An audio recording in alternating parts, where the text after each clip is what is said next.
Olá, muito boa tarde. É quinta-feira, aqui estamos nós à hora marcada para lhe fazer companhia. Hoje vamos falar de cancro da mama metastizado, vamos falar de asma, agora já na primeira parte. Vamos saber se a asma é um dos problemas mais recorrentes, mais comuns, se é um dos problemas respiratórios que de facto mais afeta a nossa população ou não. Vamos saber tudo com um especialista. E hoje as suas chamadas, as suas dúvidas devem ser sobre um tema específico. Hoje abrimos a linha de chamadas sobre otorrinolaringologia. E vamos receber chamadas. Hoje o nosso convidado é o Dr. José Rosmaninho Seabra, o Dr. Rosmaninho Seabra. Portanto, fica disponível no final do programa para responder às suas questões e vamos falar essencialmente da doença dos cristais e de vertigens. Eu sei que é um tema... Querido não é a palavra certa, mas é um tema em que nós temos sempre muitas chamadas, muitas dúvidas, muitas pessoas com este tipo de queixas. Portanto, se tem dúvidas, se sente vertigem, se desconhece o motivo, vamos ter um médico otorrinolaringologista para esclarecer muito daquilo que o assalta. Eu sei que é um problema de saúde às vezes desvalorizado, mas é muito, muito complicado de gerir, eu sei. E sei porque, de facto, nós recebemos muitas chamadas e as pessoas passam-nos um bocadinho essas angústias. Portanto, se quiser colocar perguntas ao Dr. Rosmaninho Seabra, 225-083-204. 225-083-204. Se preferir o e-mail, também costuma funcionar, também funciona, consultorio@portocanal.pt. Prometemos também estar atentos para que, se não puder ligar, envia-nos e-mail com os seus dados, a sua idade, número de telefone e nós depois contactamos e tentamos dar resposta aqui. Para já vamos então falar da asma, deste problema respiratório, saber porque é que acontece, o que é que há a fazer para este problema, que às vezes também consegue ser um bocadinho chato, um bocadinho limitativo. Vamos falar com o professor João Fonseca, é o meu convidado. É alergologista, imunoalergologista, que disse-me que tinha medo que eu não conseguisse dizer, até consegui, e é professor também e investigador no Centro de Investigação e Tecnologias e Serviços de Saúde da Faculdade de Medicina, aqui do Porto. Exatamente. Muito boa tarde, Sr. Professor, está bem disposto? Boa tarde, obrigado. É sempre um gosto estar aqui. Muito obrigada. A asma, sendo um problema de saúde relativamente comum, todos nós conhecemos pessoas ou que têm asma ou que têm alguém próximo com este problema, consegue ser bastante limitativo. A asma é uma doença frequente. Nós há uns anos estimamos que em termos de asma ativa, fizemos um estudo em que sabemos que 7% dos portugueses têm asma em cada momento, portanto à volta de 700 mil, e mais de 1 milhão ao longo da vida têm asma. Porque felizmente algumas asmas desaparecem ao longo da vida, mas asma ativa, 700 mil portugueses. É muita gente, é verdade. E é por isso, como dizia muito bem, nós todos conhecemos alguém, ou familiar ou não, com asma. O que é certo é que é um problema também às vezes que não está diagnosticado. Sim, também acontece muitas vezes. A evolução é progressiva e, portanto, muitas vezes as pessoas vão se habituando por um lado. Isso também acontece com quem já tem diagnóstico e depois acham que ou é só uma tosse ou é só porque foi uma situação de uma infecção e que levou a esses sintomas e eles agora vão aparecendo, mas nós vamos desvalorizando e há algum atraso diagnóstico. Mas o que há mais até é nas pessoas que já têm diagnóstico de asma desvalorizarem os sintomas, acharem que, como não estão na crise, tudo que não é estar em crise de asma já é bom. Antigamente a asma, felizmente já não é hoje o que nós achamos, mas antigamente a asma tinha era um diagnóstico pesado, porque a asma era difícil de lidar. Felizmente hoje temos boas medicações para lidar com a doença, mas ao termos boas medicações, ainda estamos longe de ter os melhores resultados. Porque isto também depende muito da relação médico-doente e depende muito da participação do doente. Exatamente. O doente tem que fazer coisas por si. Exatamente. Não é só levar os medicamentos para casa e dizer, agora estou curado. Mesmo que não estou. Não é só como às vezes acontece dizer, eu vou ao médico para deixar lá os problemas. Não. Exato. Antes fosse, não é? Aqui, de facto, o envolvimento do doente é essencial. Primeiro ser exigente em termos de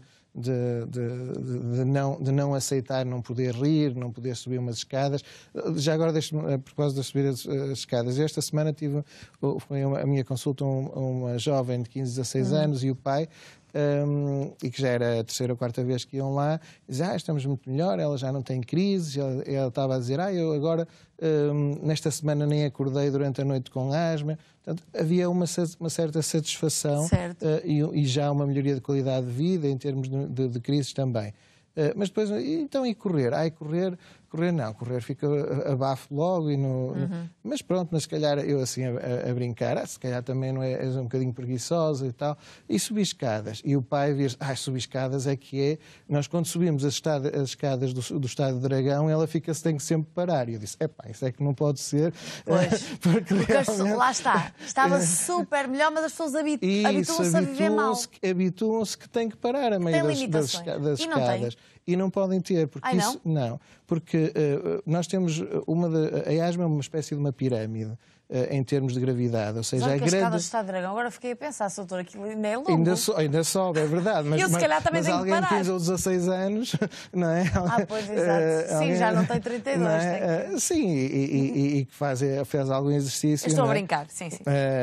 Mas nós devemos ter esse tipo de exigência, ou a dançar, ou as gargalhadas é muito comum, todos nós, é evidente que alguns na vida, felizmente, a maioria de nós já teve que dizer não me faças rir, não é? Sim. Pronto, mas há pessoas que isso dizem no início da gargalhada, porque de facto senão têm tosse ou falta de ar. E nunca mais para, é uma crise. E a asma não pode ser isso de forma nenhuma, e hoje, como disse, há bons tratamentos, mas têm que ser feitos, e o envolvimento do doente é exatamente nisso, perceber aquilo, exigir mais para o controle da sua doença, perceber que tem que fazer em ligação com o médico a decisão da medicação para isso ser feita e depois fazê-la. A adesão à terapêutica é fundamental. E o primeiro passo é logo o diagnóstico. Tem que perceber que tem um problema e que não diz, não vou correr porque já sei que abafo. Não, isso não pode ser. Quer dizer, nós não... Em nenhuma idade. Estamos a falar de uma miúda de 15 anos. Em nenhuma idade. Mas às vezes, com o passar dos anos, pode ser um bocadinho mais de forma física e não tanto... Mas quando de facto há barulho a respirar, tipo aquilo que nós chamamos gatinhos, aquele som agudo, um assobio ao respirar, quando há tosse e quando há uma sensação de, como às vezes os doentes dizem que parece que tem um elefante no peito, isso não é a má forma física, que é uma coisa mais geral, de uma pessoa não conseguir mexer-se por estar cansada. Mas diga uma coisa, porquê é que há tantas pessoas com tantos problemas respiratórios hoje em dia? É um problema ambiental que nós temos? Por causa do calor, frio, calor, é o quê? Nós passamos desde metade do século passado até ao final do século passado, um período em que houve um crescimento quase exponencial do número de pessoas com alergias e a asma, em parte, é uma doença alérgica. E isso, felizmente, em termos de número de pessoas, de proporção da população alérgica e com asma, já não estamos a subir mais. Estamos a ter maior gravidade em algumas doenças mais alérgicas, não tanto na asma. Mas o que aconteceu foi que, de facto, nós mudamos muito o nosso tipo de vida, a nossa alimentação, aquilo que alguns autores dizem o nosso afastamento do solo. Isto é, nós estamos sempre, como aqui, nunca estamos junto da terra, não é? É o alcatrão, é os interiores dos edifícios. Aqui estamos debaixo. Aqui estamos debaixo da terra até.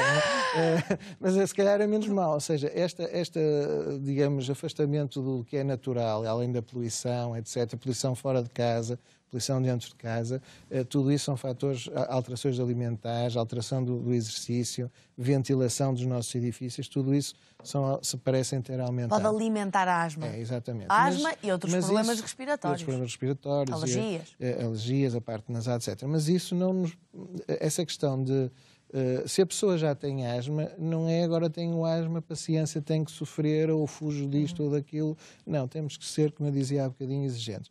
Porque é um bocadinho que este estudo mostra, o estudo que nós estamos aqui hoje a falar, sim, um estudo que tem a ver com os custos da asma. O que fazer foi ver na população portuguesa, e é muito importante haver dados nestas coisas para Portugal, na população portuguesa o número de pessoas que não está bem da sua asma é cerca de metade, um bocadinho mais nas crianças e um bocadinho menos nos adultos, mas é cerca de metade. E do ponto de vista teórico, do ponto de vista da medicação e dos subtipos de asma que existem, só 10 a 5% é que são difíceis de controlar. E, portanto, esses 10 a 5%, portanto, ou seja, uma em cada 10 pessoas com asma, uma em cada 20 pessoas com asma, de facto, vai ser mais difícil e obriga a tratamentos diferenciados e obriga a especialistas... São casos mais graves. Casos mais graves. Pronto. Essa é, de facto, devíamos chamar-lhe mesmo asma grave. É quase outra doença, digamos assim. Os outros todos, não. Só que entre 10% e 50% há 40% de portugueses, o que é mais de 300 mil pessoas, que podiam estar bem e não estão. Pois. E é isto que tem que ser alterado e é isto que aumenta muito os custos da asma. Quando nós dizemos que... Porque as pessoas prolongam. Não resolvem, mas prolongam. E depois vão ser tratadas onde? Nas urgências, algumas são internadas. Já com custos muito elevados. Com custos muitíssimo mais elevados e sem a prevenção. Portanto, não é a perda de qualidade de vida, que é obviamente importantíssima, o sono, que é muito pior, com uma asma mal controlada, a perda de produtividade, que essa sim já tem implicações económicas, mas que são difíceis de estudar, nós estudamos. Não fazem exercício físico, atraem outro tipo de doenças também. Claro, exatamente. E depois faltam ao trabalho, vão às urgências, fazem medicações com... Às vezes é uma coisa curiosa porque as pessoas, como é uma doença muito flutuante, isto é, as pessoas não estão sempre igualmente mal, quando estão um bocadito melhores, eu digo um bocadito exatamente porque não é estarem bem, dizem, pronto, eu agora nem vou esquecer, vou parar um bocadinho a medicação, já estou a fazer tanto... E este tipo de as pessoas quererem, não é poupar economicamente, é diminuir o número de vezes que fazem o inalador preventivo. O que vai fazer é que depois vão ter uma crise e vão fazer de uma só vez o mesmo tipo de medicamentos que seriam 300 ou mais dias de tratamento. As pessoas não têm esta noção. E, portanto, eu costumo dizer que quem não quer fazer um asmático que não quer fazer medicamentos tem que os fazer todos os dias, porque mesmo assim isso vai ser uma quantidade... Mesmo quando estão bem? Mesmo quando estão bem. A maioria dos asmáticos precisa de fazer medicação diária. E isso Conheço é que vai uma série deles que de facto não fazem. E só no meu grupo e muitas vezes vai correndo bem. Percebe? Mas não vai correndo bem, umas semanas, uns meses, às vezes um anito. Pronto. E há também outra questão que é importante, é que algumas asmas entram em remissão, ou seja, ficam durante bastantes anos adormecidas e isso é diferente. Mas nas asmas ativas, de facto, se uma pessoa não fizer a medicação de forma relativamente continuada, mais tarde ou mais cedo vai ter uma crise, vai fazer aquelas medicações muito mais fortes que são... Tem custos para todos. Tem custos para todos. Se calhar as crianças são as que se portam melhor, porque os adultos com as crianças se calhar não facilitam tanto. Não. Não, a sério. Não, eu pensei que os pais, quando os médicos dizem se o menino tem asma, tem de cumprir, senão depois não consegue correr no colégio, tem dificuldades em adormecer. Muitas vezes isso acontece, mas nem sempre.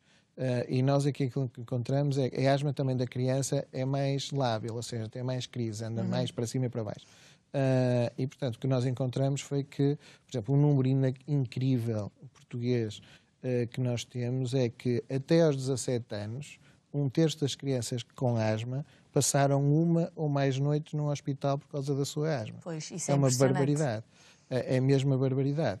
Isto é uma maneira de olhar para os dados. Nós podemos olhar para os dados de outra, que é o que tem até, digamos assim, as nossas instituições olhado, que é, nos últimos anos, até nem tem aumentado os internamentos por asma.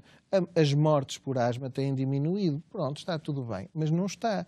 Porque, de facto, 1/3 das crianças continua a passar noites. Não sei, agora não consigo dizer de cor, mas uma porção muito importante falta à escola e os pais faltam ao trabalho. E mesmo que não faltem, produzem menos. Exatamente, e mesmo que não faltam, depois de dormir sentado 2 ou 3 noites e não raciocina, não nada, claro. E, portanto, este grau de exigência é cada vez menos, ou melhor, temos de ter este grau de exigência, não é aceitável estar só a tentar os mínimos, dizer eu não estou em crise, portanto já estou controlado. O estar controlado não é não estar em crise, é não ter sintomas, não necessitar medicação de alívio, não acordar por falta de ar ou por outros sintomas, é não ter limitações no seu dia-a-dia, no subir as escadas do dragão. Por isso... Exatamente. E essa é a mensagem principal a passar de toda esta conversa. De facto, o que trouxe o professor aqui era para falar destes custos que são enormes e este foi de facto o primeiro estudo a calcular o impacto económico da asma nos adultos. Nos adultos e nas crianças. E nas crianças. Foi o que vos trouxe aqui, mas de facto a mensagem principal é essa. Para as pessoas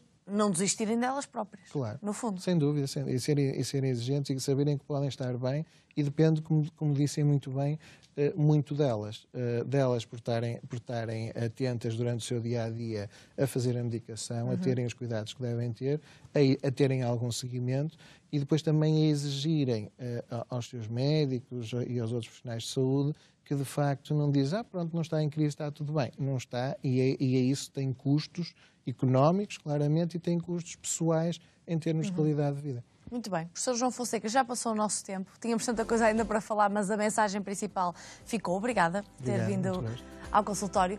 A seguir, vamos abrir a linha de chamadas para que possa participar também no nosso programa, para que não seja só eu a fazer perguntas. E recebemos o Dr. Rosmaninho Seabra, é otorrinolaringologista, como eu tenho a certeza que a maior parte do público que nos acompanha já conhece. Portanto, hoje vamos falar de vertigens e de doença dos cristais. Eu sei que é um tema muito importante para a sociedade, mas muito importante em particular para algumas pessoas, portanto, participe e tire dúvidas. 225-083-204. A seguir um pequenino intervalo, voltamos. Até já.